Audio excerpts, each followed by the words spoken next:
1970s में दो superstar writers Salim Javed ऐसे आए और छाए कि उन्होंने फिल्म इंडस्ट्री की पूरी गणित और सिद्धांतों को बदल कर रख दिया। और उनका करिश्मा ऐसा है कि आज तक की लिखावट में, फिल्मों की लिखावट में उनका अक्स दिखाई देता है। और जो दो लोग इस समय मौजूद हैं मेरे साथ, वो बहुत ही खास हैं, क्योंकि उनका पहले तो शुक्रिया अदा करना चाहूँगा कि उन्होंने angry young man docu series जो है प्राइम वीडियो पर वो लेकर आ रहे हैं, जिससे मेरे जैसे बहुत सारे जो मूवी बफ्स हैं और सलीम जावेद साहब के जो फैंस हैं, उनको काफ़ी कुछ देखने को समझने को मिलेगा। पहले तो Namrata, director of the docu series angry young man, उनका स्वागत है, और the one of the producers Zoya, आप दोनों का थैंक कैसे हैं आप? यू। Thank you. और जैसा कि मैं बोल रहा था कि अपने आप में सलीम साहब, जावेद साहब को एक साथ लेकर आना, कल जब मैं ट्रेलर देख रहा था, वो इतना अद्भुत माहौल होता है, वो जो एक दृश्य है, विजुअल है, वो अपने आप में कमाल होता है। पहले तो उसके लिए आप लोग का शुक्रिया। आप जब इस सीरीज़ के बारे में सोच रहे थे, एक तो जर्म कहाँ से आया, इसका उत्पत्ति इसकी कहाँ से हुई? उत्पत्ति तो इनसे हुई। आई मीन ये इनका आइडिया था, इनके पास काफ़ी टाइम से था हम्म, और हम डिस्कस कर रहे थे इसको, पर इन्होंने फाइनली उसको साकार कर दिया। सो मनाया कैसे आपने? नहीं, इतना वक्त नहीं लगा बनाने में। मैं एक राइटर हूँ, मुझे पता है कि क्या जाता है एक स्क्रिप्ट लिखने में। और मैं जब मेरे डैड से बात करती हूँ और वो कहते तुम लोग, रीमा, और तुम कितने ड्राफ्ट्स लिख रहे हो? ये फिल्म हमारा एक ड्राफ्ट था, दीवार हमारा second, they've written one one draft for each film. तो मुझे लगा कि इनकी कहानियाँ जो ये जैसे ये लिखते थे, who they were, what they were, I wanted to put it on tape, or I wanted to share it with people. People that are interested in writing, और अगर आप राइटिंग में भी इंटरेस्टेड नहीं हो, just people that are interested in fulfilling a dream, I think. You know that उनकी energy, उनका conviction, उनका जेस्ट, उनका spirit, I wanted to capture that and share it. तो उनका रिएक्शन क्या था जब आपने पहली बार टॉस किया ये आइडिया? बोथ, दोनों ने हाँ कहा, लेकिन they said yes not knowing if the other will say yes. हाँ, of course I'll be okay. Yeah, of course I'll be okay. And then it was suddenly like, okay, you all are both okay, now let's do it. पहले So उसके then, sign लेके आओ। yeah. So then it was, they realized it's serious. So little nervousness in the beginning, but then they were fine. आप ही गए थे सलीम साहब के पास भी? बात करने, हाँ। हाँ, हाँ। उनका क्या रिएक्शन था? पहले तो उन्होंने कहा कि हाँ हाँ करेंगे, क्यों नहीं। फिर उसके बाद मैंने अलवीरा को फ़ोन किया। फिर when Alvira came on board तो सीरियस हो गया। फिर फरहान और मैं जाके सलमा आंटी और सलीम अंकल पे घर पे मिले, और फिर सलमा आंटी ने अपने ब्लेसिंग्स दी, और फिर हम सलमान से मिले, और फिर Salman also came on board to produce, and then it happened. Namrata, कमाल की फिल्में आपने एडिट की हैं, एक से बढ़कर एक फिल्में। Thank you. डॉक्यू सीरीज जब डायरेक्ट करने जा रही हैं, इतना जिम्मेदारी आपके ऊपर है। मतलब हिंदी फिल्म इंडस्ट्री जिसके मतलब इन बाइबल समझते हैं हम इन लोगों ने जो लिखा है, उसकी जिम्मेदारी आपके कंधों पर है, और पहले ही उस पे कैसे लेते हो आप इसको? पर आप मानोगे नहीं, पहले 1 साल तो मेरे कंधों में दर्द हो रहा था, मतलब लिटरली। बट फिर धीरे धीरे, मतलब जब कहानी उभरने लगी तो फिर एक कॉन्फिडेंस आ गया, क्योंकि उनकी लाइव्स भी इतनी स्प्रेड आउट हैं, उन्होंने इतनी सारी चीज़ें की हैं। मतलब ऑफ कोर्स जो स्क्रिप्ट्स लिखी हैं वो तो हमें पता ही हैं, पर उनका इवन जैसे वो लोगों से डील करते थे या डिफ़िकल्ट सिचुएशन से कैसे वो डील करते थे, वो सब भी इतनी इंटरेस्टिंग स्टोरीज़ और एनेक्डोट्स थी। तो ये था कि इस सब का निचोड़ उसमें होना चाहिए, और इसमें मतलब पूरा जस्टिस करना है, और उनकी जितनी उन्होंने भरी लाइफ जी है वो पता चलना चाहिए। सो of course it was a tough thing, but hopefully धीरे धीरे धीरे कार्व करके हमने काफ़ी टाइम स्पेंड किया एडिट में भी, तो होपफुली वहाँ पहुँचे हैं कि अब कंधे में दर्द उतना ना हो। नहीं, उसकी बानगी दिखती है कि ट्रेलर में वो गूज बम्प्स वाले मूवमेंट्स थे उसमें, तो वो आपकी मेहनत दिख रही है। दोनों को आई होप चैलेंज। सीरीज में भी दिखे। नहीं नहीं, बिल्कुल बिल्कुल। अगर ट्रेलर ऐसा है तो फिर फिल्म तो ऑब्वियसली वो, उससे उम्मीद और बढ़ गई है। जोया और नम्रता, आप दोनों से चैलेंजेस क्या है जब इसको बना रहे थे आप?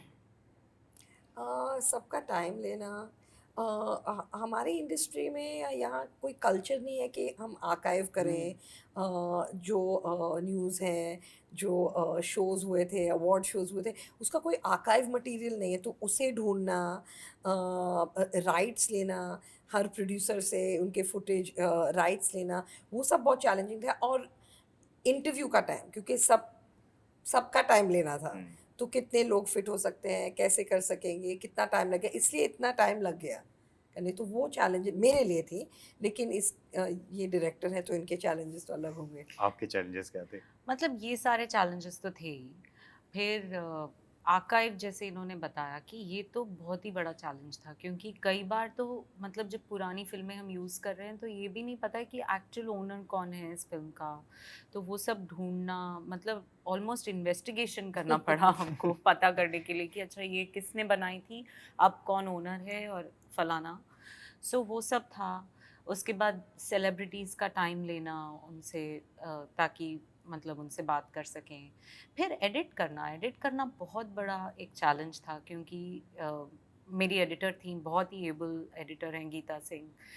बट हम दोनों मतलब बिकॉज़ हमने इतना शूट कर लिया था, और उसके बाद फिर वो स्टोरी के हिसाब से उसको कंडेंस करते जाना और कम करते जाना कि इन दोनों को जस्टिस हो। हम्म, तो आई थिंक ये सब चैलेंजेस थे, और बैलेंस करना और वो सब। सबसे खूबसूरत मोमेंट क्या था इसको बनाते समय आप दोनों के लिए? आई थिंक देम मीटिंग, या आई थिंक देम मीटिंग, लेकिन आप देखिए पहले। हाँ, वो मैं बताना नहीं नहीं चाहती चाहे, हाँ, आप आपको। देखिए पहले। वैसे तो बहुत सारे मोमेंट्स हैं, आई मीन वो मैं विजुलाइज करके गूज बम्स आ रहे हैं। एंड इट वाज क्वाइट, मतलब जब भी रहा होगा तो बड़ा इमोशनल और बड़ा ही अलग सा हम्म, एकदम मोमेंट रहा होगा, मुझे ऐसा लग रहा है। बहुत ही, और हमारे लिए तो मतलब हम वहाँ पे थे, एंड पहली बार उनको साथ में देखा, मतलब हम दोनों से बात कर रहे थे, तो बहुत ही एक इमोशनल मोमेंट था वो। तो मतलब it was a very memorable day for me. और उसके अलावा भी बहुत सारे ऐसे मोमेंट्स हुए जो बस हो गए, मतलब जो अपने आप हो गए, मतलब कि हमने सोचा भी नहीं था कि ये सब हो जाएगा। आप देखेंगे तो देखेंगे बहुत सारे कैंडिड मोमेंट्स हैं उनके अपनी फैमिली के साथ, और तो काफ़ी कुछ है, अगर मैं बता दूंगी तो फिर नहीं, तब भी मैं देखूंगा। आ, कई सारी चीज़ें, बहुत सारे बुक्स, बहुत सारी राइटिंग्स हैं दोनों की जर्नी पर, उनकी राइटिंग पर। ऐसी क्या चीज़ है इस डॉक्यू सीरीज में जो आप यूएसपी मानते हो, जो इस पे आप लेकर आ रहे हो और जो लोगों को पता नहीं है, जो निकल कर आएगी? मुझे लगता है बहुत पर्सनल है, बहुत कैंडिड है, हम्म, एंड इतना इंफॉर्मेशन हैवी और इंफॉर्मेशन सेंट्रिक नहीं है। उनके प्रोसेस के बारे में बहुत कुछ है कि उनको राइटिंग में कैसे मज़ा आया, उन्होंने कैसे कैरेक्टर्स बनाए, और मतलब सक्सेस का उनके ऊपर क्या इफ़ेक्ट हुआ, उन्होंने वो कैसे हैंडल किया या नहीं किया, यू नो।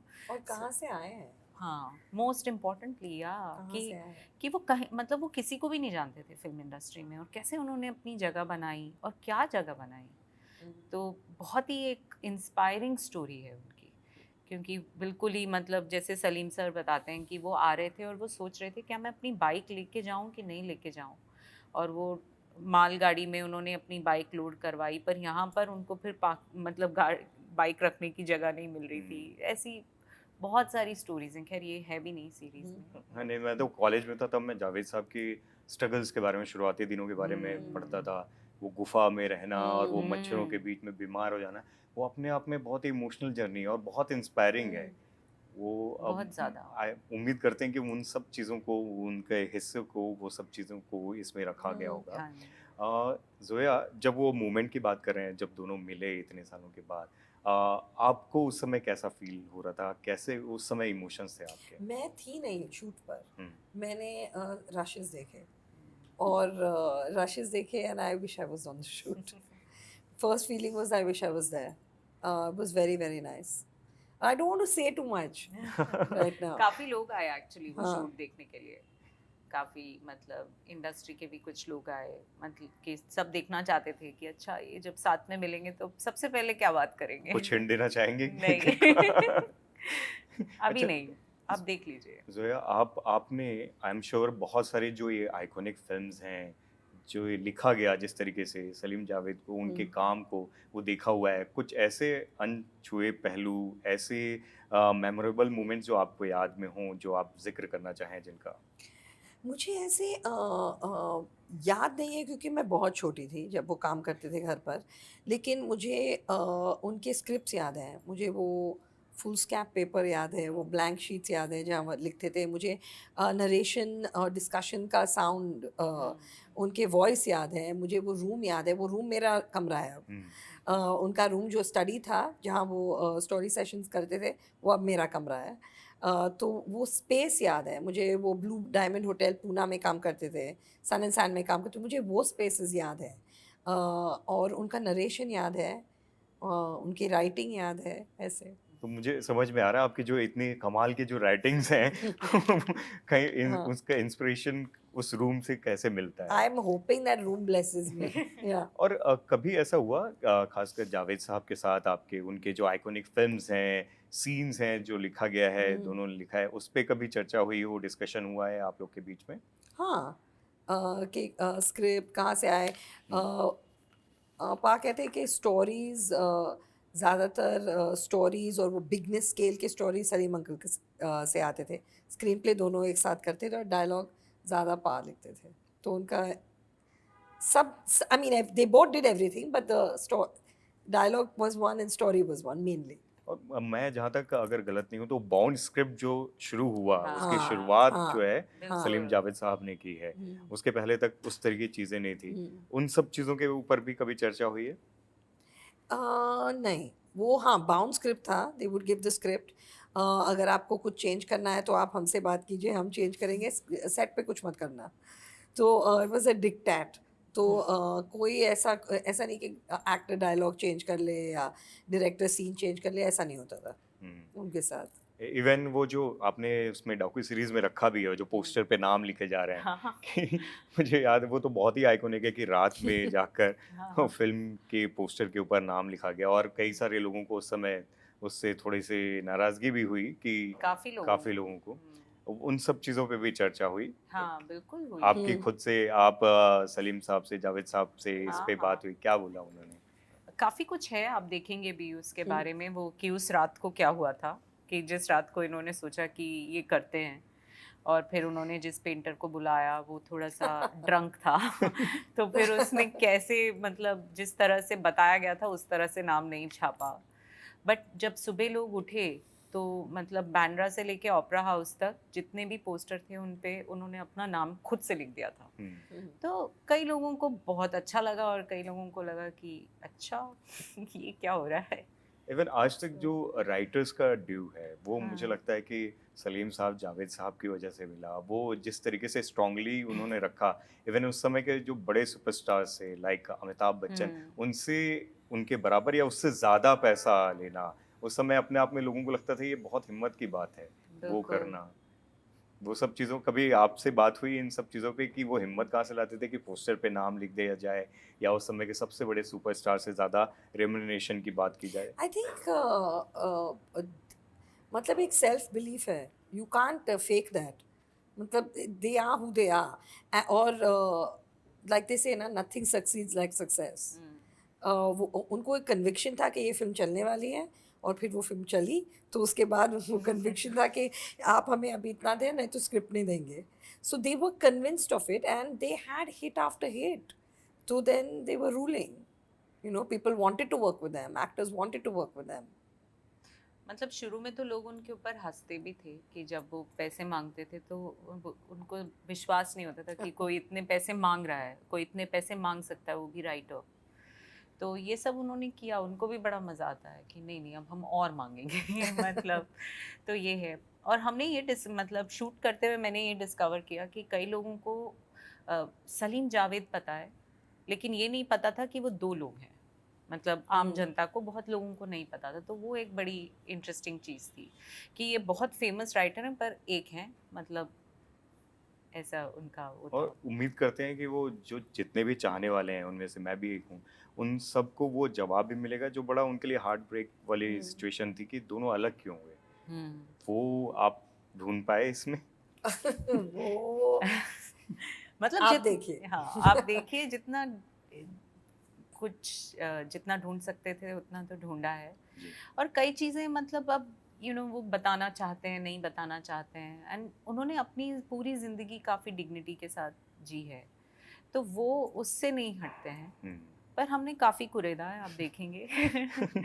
और कमाल की बात ये भी थी कि कल स्टेज पे हाँ। जावेद साहब ने बोला कि लगभग 42 साल के बाद वो दोनों साथ में आना चाहते हैं, आखिरी बार एक और ज़बरदस्त फिल्म लिखना बिल्कुल, चाहते हैं। बिल्कुल। उस समय आप लोग जब उन्होंने बोला, कैसा फील कर रहे थे और इसके बारे में क्या सोचते हो आप? हम तो उन्हें बोलते रहते हैं कि अरे करो, हम वेट कर रहे हैं। जून 81 में उन्होंने दे पार्टेड वेज, और अब देख लीजिए अभी मतलब उससे ज़्यादा ही टाइम हो गया है। हम्म। तो हम तो उनको हमेशा बोलते हैं कि प्लीज़ लिखिए, हम तो वेट कर रहे हैं। आपसे कभी बात हो पाई है इस बारे में? नहीं, लेकिन अगर ये हो जाए तो मुझे चाहिए डायरेक्ट करने। मैंने फर्स्ट डिब्स लगा दिए हैं। और यश ने जैसा बोला, उसमें हम्म, चंग में दिखाई देता है कि उनके जो लिखे हुए डायलॉग्स हैं वो अपने आप में फिलॉसफी हैं, और हम्म, वो वाकई हैं। आज हम्म, भी आप उनकी फिल्मों के डायलॉग्स उठा के देख लो, चाहे वो त्रिशूल के हों या जिनके बीट डाउन के, वो मीम्स में भी हैं, जेनजीस के ज़बान पे भी बिल्कुल। हैं, और वो हमेशा रेलेवेंट रहेंगे। आप मानोगे कि लंबी रेस का घोड़ा, ये दीवार से लाइन आई, उसके पहले ये लाइन नहीं थी। मतलब मुझे इतनी माइंड ब्लोइंग बात लगती है हम्म, ये, कि ये लंबी रेस का घोड़ा है। मतलब वो इफ्तिखार का कैरेक्टर बोलता है about young Vijay, and it was the first time ever, और हम कितना आराम से यूज़ करते हैं कि ये लंबी रेस का घोड़ा है। तो ऐसी इतनी अमेजिंग चीज़ें उन्होंने लिखी हैं। बहुत ही सिंपल वर्ड्स, ऐसा भी नहीं कि हाँ। बहुत बहुत ही डेंसिटी वाले वर्ड्स यूज़ कर रहे हैं। मेरे पास माँ है, या हम्म, जो डर गया समझो मर गया, ये इतने सिंपल लाइन्स हैं, लेकिन आज भी वो जब हम्म, जहन में आते हैं तो उसका वजन जो है वो समझ हम्म, में आता है कि क्या लिख गए हैं ये लोग। बिल्कुल। सिंप्लिसिटी तो बेस्ट राइटिंग होती है, हम्म, मुझे लगता है। आई मीन वही अचीव करने में मेहनत लगती है हम्म। सबसे। और आपसे पूछना चाहूँगा ज़ोया कि उन्होंने इंडियन सिनेमा को एक नई दिशा दी थी। क्या आपको याद है कि शोले या त्रिशूल जैसी फिल्मों के दौरान जो किस्से आपको उन्होंने सुनाए हों, कुछ ऐसा बताया हो? नहीं, मैं तो जब शोले आई थी मैं 3 साल की थी। तो अभी अभी किस्से बहुत लेट आए थे। जो मुझे याद है अभी एक ये फर्स्ट वीक में नहीं चली थी, तो सब डर गए थे क्योंकि ओपनिंग नहीं ली थी फ़िल्म ने, और उन्होंने कहा कि ये क्या है? क्या एंड बदल दें, इसे काट दें? और फिर उन्होंने कहा कि कुछ मत करो, ठहरो। तो 1 हफ़्ता ठहरे, उसके बाद वर्ड ऑफ माउथ से पिकअप हुई और फिर 7 साल चली 7 साल मिनर्वा चली सिनेमा में, 7 साल चली। Word of theatre mouth. में, और हाँ, थिएटर में। उसके रिकॉर्ड्स बहुत चले। मतलब वो हाँ। रिकॉर्ड्स इतने हिट हो गए, गली गली में वही चल रहा था। एक और कमाल की चीज़ ये थी कि उस समय रोमांटिक हीरोज़ का टाइम चल रहा था। वो हम्म, जो एक लाइन, एक ट्रेंड उन्होंने ब्रेक की, और एंग्री यंग मैन जो हुँ। इसका शीर्षक भी है, टाइटल भी है, वो हीरो स्थापित किया। उसके पीछे आपको क्या लगता है, कहाँ से प्रेरणा आई, और वो आप लोगों को लगता है कि इस तरीके से पूरी सोसाइटी में उसने चेंज जो किया, उसका इम्पैक्ट जो देखा आप लोगों ने, वो क्या इनकी राइटिंग का ही कमाल था? I think so. बिल्कुल, बिल्कुल। उन्होंने वो चेंज किया। तब तक जैसे आपने ही कहा कि रोमांटिक फिल्मों का दौर था, एंड राजेश खन्ना बहुत बड़े स्टार थे उस समय के, एंड सडनली आप एक ऐसे हीरो को ले आते हैं जो ना तो गाना गा रहा है, ना मतलब रोमांस कर रहा है। ना रोमांस कर रहा है, ना मतलब वो थोड़ा गुस्से में है, और अपनी मतलब उसी को पकड़ के वो चल रहा है पूरी कहानी में। तो ये एक बहुत नई चीज़ थी। क्या आपको लगता है कि वो उनकी इनर जो पर्सनालिटी थी, इंडिविजुअलिटी, वो भी हुँ, उनके किरदारों के, जो उनके एक्टर्स के किरदार में थे, एब्सोल्युटली, वो राइटिंग में निकल के आते थे? एब्सोल्युटली। वो कॉम्प्लेक्सिटी डेफिनिटली राइटिंग में है। बिल्कुल। एंड और सेंस ऑफ फेयरनेस और जस्टिस, सोशल जस्टिस मुझे लगता है कि उनके राइटिंग में है। समाज से सवाल उठा पाने हाँ, की हाँ, हिम्मत, हाँ, अथॉरिटी से हाँ, सवाल उठाने की हिम्मत। हाँ। वो है, और दोनों, वो दोनों मिलके मुझे लगता है विजय हैं। हुँ। ट्रेलर के टुगेदर। बाद आप लोगों को दोनों को सबसे प्यारा जो फीडबैक आया हो, खूबसूरत कॉम्प्लीमेंट, वो बताइए। कितने आए हैं? हाँ, एक कहना मुश्किल है। बहुत, मैं तो बहुत इमोशनल हो गई कल से। मतलब बहुत ओवरवेल्म भी हूँ कि हमने इतनी मेहनत की, वो कनेक्ट हो रही है। तो हाँ। उससे ज़्यादा क्या चाहिए? हमारे सुपरस्टार्स, हमारे हीरोज का क्या रिएक्शन था वो बताइए। It's very warm. Messages आए हैं. It's very very warm and lots of luck and love. And I think the last actor that sent me a message was Vicky Kaushal just now. But very warm. Dying to see it. Dying to. So it's exciting. Salim साहब, जावेद साहब का reaction वो कैसा था? वो उन्होंने क्या बोला ट्रेलर I देख के? think they were a little emotional. Hmm. I think they were a little overwhelmed. वो किस मैसेजेस नहीं चेक कर रहे हैं. अगर किस लोग उन्हें फ़ोन कर रहे हैं तो वो बात करेंगे, लेकिन they are not checking social media. वो नहीं हो रहा है. आखिर में आप दोनों की सलीम जावेद की सबसे फेवरेट फिल्म, सबसे फेवरेट सीन कौन सा है? बहुत फेवरेट हाँ। फिल्म्स है, लेकिन अगर मुझे एक पिकअप करना है तो शक्ति. I'll take शक्ति. सीन तो बहुत है. I think सीन मेरे पास माँ है. Yeah. मुझे आपको दीवार बहुत पसंद है एंड आई थिंक सीन मुझे वो बहुत अच्छा लगता है जब वो बोलता है पीटर ये चाबी अपनी जेब में रख ले और ये दरवाज़ा अब मैं तेरी जेब से निकाल के खोलूँगा। So I love it. Thank you so much. Thank और you. उम्मीद करते हैं जैसा ट्रेलर है उससे ज़्यादा डॉक्यू सीरीज़ भी उससे ज़्यादा उम्मीद लेकर आए और प्यार उसको जो मिले वो बेशुमार हो। और उम्मीद करते हैं कि जब जो भी आप लोग काम लेकर आते हो, जो प्रोजेक्ट्स लेके आते हो, उसको वो बहुत ज़्यादा एक्साइटिंग होता है और बहुत ही प्यारा होता है। Thank तो इस you. बार भी मुझे लगता है कि उससे भी बेहतरीन होने वाला है। Thank you Thank so you so much. much. Thank you. Thank you. Thank thank you. You so much.